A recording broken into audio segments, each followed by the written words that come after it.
Welcome to the Padre podcast. This is the place where I share my heart and mind because I am a forever student and I would like to graduate in heaven, and I hope you do too. This is episode number 8, and today we're going to talk about the super famous Dead Sea Scrolls. The Dead Sea Scrolls that you probably have heard about plenty of times, and so we're going to hear a little bit about the way that they were discovered and their content. So I have plenty of information over here, and I'm looking forward to share it all with all of you. So basically everything that I'm sharing with you today is from several interviews of Dr. Adolfo Reutemann, who is the curator of the Shrine of the Book since 1994, which is the place where the Dead Sea Scrolls are kept in Israel, in the Israel Museum. And he is originally from Argentina, and he speaks in Spanish and in Hebrew. And so I've been watching plenty of videos and conferences that he has been sharing. The basic story of the discovery of the Dead Sea Scroll goes back to 1947 or just before that, when we have a group of shepherds as they were tending their sheep near the Dead Sea. And one of those sheep gets lost, and as that sheep gets lost, they try to look for that lost sheep. And so the basic story is that one of those shepherds just throws a stone, and that stone goes through a hole in the desertic area near the Dead Sea, and that stone goes into that hole, and that hole breaks something. And that is the discovery of a cave, because inside that cave there were several clay jars, just like the one that I have right here. And inside those clay jars, they had discovered some scrolls. Like here, for example, I have a reproduction of a scroll in paper. Obviously, this is like a souvenir copy. So you have to imagine when they discovered these scrolls, they had no idea what the scrolls had inside those clay jars like the ones that I have here on the picture. And so those scrolls were kept. They made their way to a shoemaker from Bethlehem. His nickname was Kando, and there were 7 of them. And this man knew about antiquities, and so he was an expert on leather, and these scrolls were made of leather. So he was the one that kept them for a while. And on November 29 in 1947, he arranged a meeting with a very important archaeologist.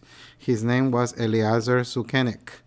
And this archaeologist from the Hebrew University in Jerusalem meets with Kando in Bethlehem, and he shows him these manuscripts. And so this day is a very important day, because on the same day, that's the day when the United Nations were voting regarding the partition of the land, granting the Jewish people the ability to have their land side by side with the Arabs, their Arab counterparts. This is before the creation of the State of Israel. So the tensions were very high at that particular moment as the British mandate was ending in the Holy Land. And Sukenik was able to get his hands on a couple of those manuscripts, and eventually he gets another one. So the 3 manuscripts that he gets from the Dead Sea Scrolls were the War Scroll, the Thanksgiving Scroll, or Ahodayot, and the second copy of Isaiah, which would be the Scroll of Isaiah. It's called the Scroll of Isaiah B, which would be like a smaller copy of Isaiah that was somehow incomplete. So those were 3 of the scrolls that were discovered, the original discovery of the Dead Sea Scrolls. But Kando, the shoemaker of Bethlehem, is left with 4 other manuscripts. And he wants to do something with them. And so he decides to keep them, and eventually he makes business with the patriarch of the Syrian church of Jerusalem. He was running the monastery of St. Mark in Jerusalem, and he sells the remaining 4 scrolls to the patriarch of the Syrian church. His name was Athanasius Samuel from the monastery of St. Mark and sells them for $100. So that will be $25 each scroll. Can you imagine that? What a deal, what a steal. And among those scrolls that he sells, there are 4 of them. So you had the Isaiah scroll, the community scroll, an apocryphal of the book of Genesis, and a commentary to the prophet Habakkuk, which is part of our Bibles. But this was a commentary, so it wasn't just the text, but a commentary to the text. So, and the Isaiah scroll, which is the great Isaiah scroll, A, which would be the largest version of the prophet Isaiah. By the way, in my collection, I have 1 column of that great Isaiah scroll, and I will show you later on more snapshots of that particular version of it. Now, Athanasius, the bishop, decides eventually in Jerusalem to meet with the same archaeologist that Kando had met before, Sukenik, who had the other 3 scrolls. And they meet where? Can you imagine where they met? They met at the YMCA in Jerusalem.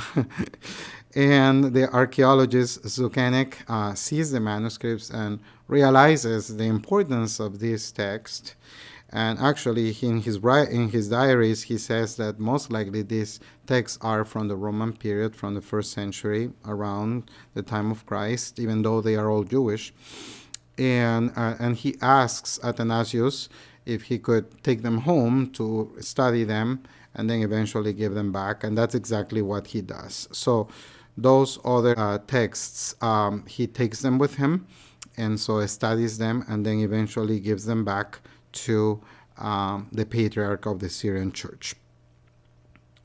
Now, we also have to remember that eventually in May 14 of 1948 is the declaration of the creation of the State of Israel, and the War of Independence began. And so there is a big issue about politics in the Holy Land during that time. And so Bishop Athanasius Samuel receives a recommendation that he should not keep these 4 big scrolls that he has in his possession within the Holy Land, that he should bring them to a safe place somewhere else. And so he smuggles them outside of Jerusalem via Beirut, and he brings them to the United States. Now, he wants to sell the scrolls. He wants to make business out of it. He had paid money for them, $100. And now he wants to raise funds for the promotion of the Syrian church here in the United States. But in order to raise the price, he wants to bring attention to these scrolls, now that he knows that possibly these are very old scrolls because they must be 2,000 years old. And so in order to draw attention to these manuscripts, he does organize many exhibits of these manuscripts. So in 1949, there was an exhibit of the scrolls at the Library of Congress here in the U.S., and then in various cities. And this time, Athanasius begins to ask for $1 million for the sale of these manuscripts. And of course, now he's asking for a lot of money. And still there was a lot of question, lots of doubts whether these manuscripts were seriously that old. Some people thought that maybe they were from the medieval period and not from the time of Christ or before.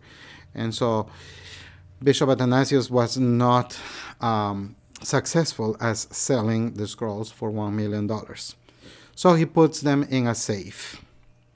And in 1954, Bishop Athanasius decides to put them in an ad in the Wall Street Journal on the date of June 1st of 1954.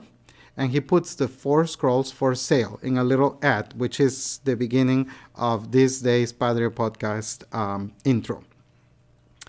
And there was another man, his name was Yigael Yadin, and Yadin happens to be Zucchini's son. Zucchini was the one who has the other 3 scrolls back in Jerusalem.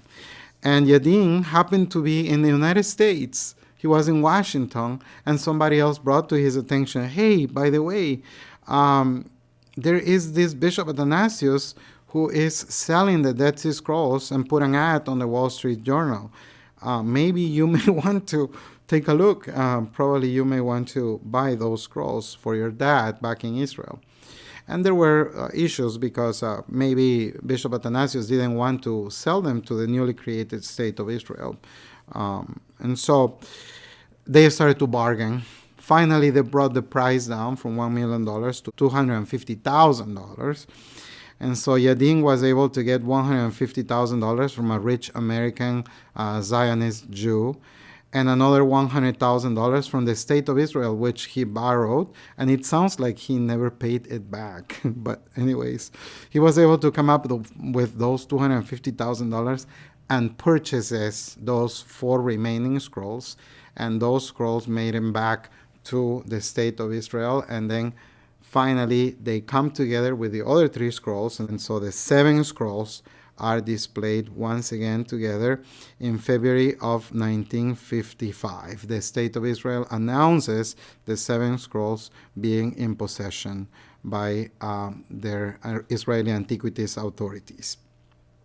These 7 scrolls are the beginning of the 1,000 documents that total about 25,000 fragments that were discovered in the 11 caves of Qumran, or the Dead Sea Scrolls caves. So those 11 caves had been discovered from the years 1946 until 1956. Can you imagine that? They are so important. Now, to those 7 scrolls, an 8th scroll had been added eventually, that the same guy, the same shoemaker, Kando, still kept in Bethlehem.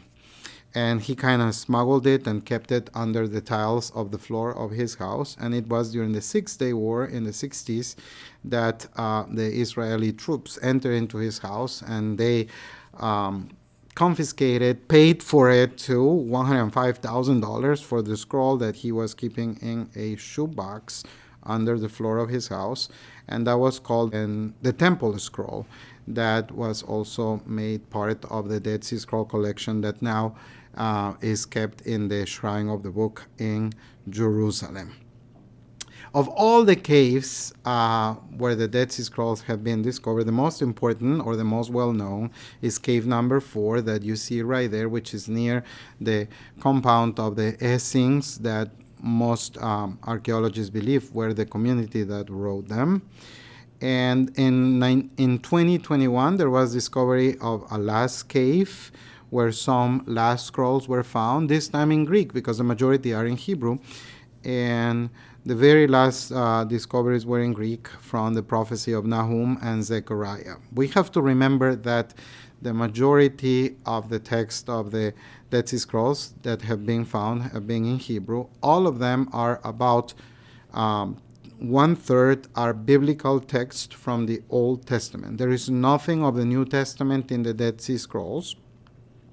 And 2/3 are extra biblical texts. They have nothing to do with our Bible, but they could be things regarding the rule of the community that wrote these texts, because these were a sectarian group within Judaism that were displeased with the way that Judaism was being run in Jerusalem in the time of Christ, or even before the time of Christ.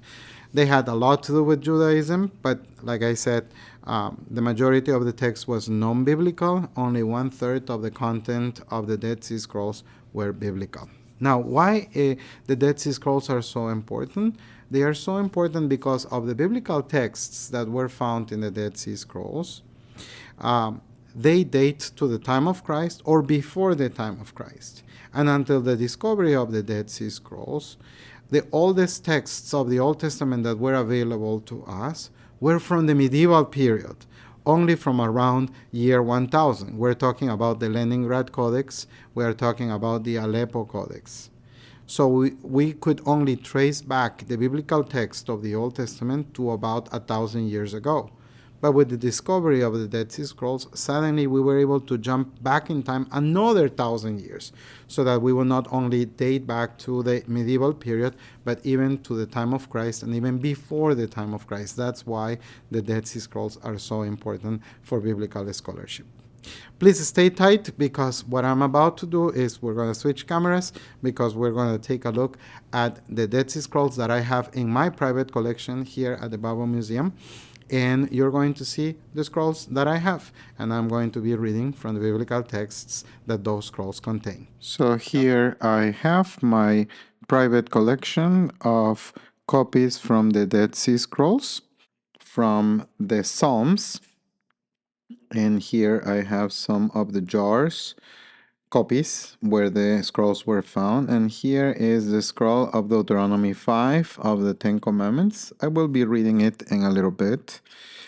And all the books of the Old Testament were found except for a couple, and the majority were fragmentary except for the book of Isaiah that was found in its completion. And here I have the one of Genesis. I'm going to be reading it in a second.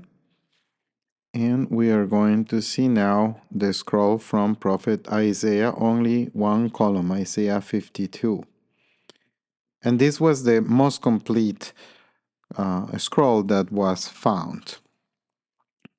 And this is Hebrew, and they were found in these jars that I expose over here. All the books of the Hebrew Bible except Nehemiah and Esther were discovered at Qumran, and in some cases several copies of the same book were found. For instance, there were 30 copies of Deuteronomy, while in others, one copy came to light, for example, Ezra. The most outstanding of the Dead Sea Scrolls is, without doubt, the Isaiah scroll, manuscript A, which is the only biblical scroll from Qumran that has been preserved in its entirety. This scroll is also one of the oldest to have been preserved, and scholars estimate that it was written about year 125 to 100 before Christ. In addition, among the scrolls are some 20 additional copies of Isaiah, as well as 6 commentaries based on that book. Isaiah is frequently quoted in other scrolls, and its prominence is because the community's messianic beliefs, because Isaiah is known for its prophecies concerning the end days.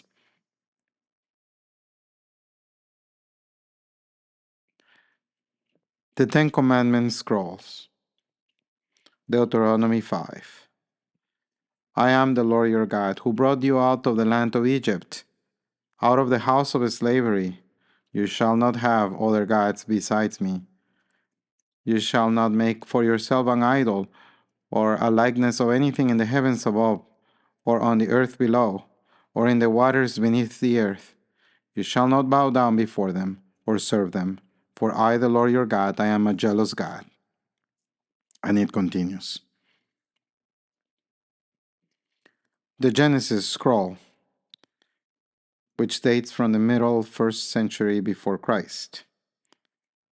The Genesis scroll is a unique scroll, as it was found in Cave 4, and it contains 11 lines of text from the book of Genesis, and it begins with the conclusion of the 4th day of creation, which discusses separation from light to darkness, and ends with the creation of man on the 6th day.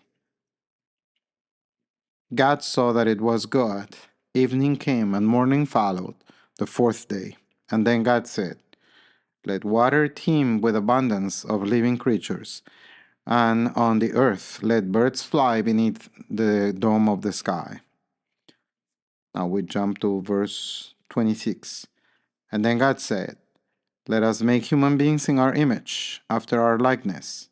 Let them have dominion over the fish of the sea, the birds of the air, the tame animals, all the wild animals, and all the creatures that crawl on the earth. God created mankind in his image. In the image of God, he created them. Male and female, he created them. The Psalm scrolls, which date from middle 1st century AD. And they contain the Psalms from 120 to 134, and they were discovered in caves 11. The book of Psalms contains 15 songs of ascent, Psalms 120 to 134. Pilgrims would recite these psalms while making their way up to Jerusalem. for the three annual festivals. Scholars also maintain that they were sung by the temple priests while ascending the steps leading up to the temple. Psalm 121, a song of ascents. I raise up my eyes towards the mountains. From whence shall come my help? My help comes from the Lord, the maker of heaven and earth. Psalm 122, a song of ascents of David. I rejoiced when they said to me, let us go to the house of the Lord. And now our feet are standing within your gates, Jerusalem. Jerusalem, built as a city walled round about, there the tribes go up, the tribes of the Lord. Fragment 2, Psalm 125. Those trusting in the Lord are like Mount Zion, unshakable forever, enduring. As mountains surround Jerusalem, the Lord surrounds his people, both now and forever. Psalm 126. When the Lord restored the captives of Zion, we thought we were dreaming. Then our mouths were filled with laughter, our tongues sang for joy. Psalm 127. Unless the Lord build the house, they labor in vain who build. Unless the Lord guard the city, in vain does the guard keep watch. Fragment 3a, Psalm 128. Blessed are those who fear the Lord and walk in his ways. What your hand provide you will enjoy. You will be blessed and prosper. Your wife will be like a fruitful vine within your home, your children like young olive plants around your table. Psalm 130. Out of the depths I call to you, O Lord. Lord, hear my cry. May your ears be attentive to my cry for mercy. If you, Lord, keep account of things, Lord, who can stand? But with you is forgiveness, and so you are revered. Fragment 3b. How good and how pleasant it is when brothers dwell together as one. That was Psalm 133. The Great Isaiah Scroll, written between years 125 to 100 before Christ. From Isaiah 52. See, my servant shall prosper. He shall be raised high and greatly exalted. Even as many were amazed at him, so marred were his features. Beyond that of mortals, his appearance, beyond that of human beings. But he was pierced for our sins, crushed for our iniquity. He bore the punishments that make us whole. By his wounds we were healed. We had all gone astray like sheep, all following our own way. But the Lord laid upon him the guilt of us all. Though harshly treated, he submitted and did not open his mouth. Like a lamb led to slaughter, or a sheep silent before shearers, he did not open his mouth. Well, I hope that you enjoyed this episode of Padre Podcast about the Dead Sea Scrolls. You have a wonderful day and have a blessed season of Lent. Bye bye.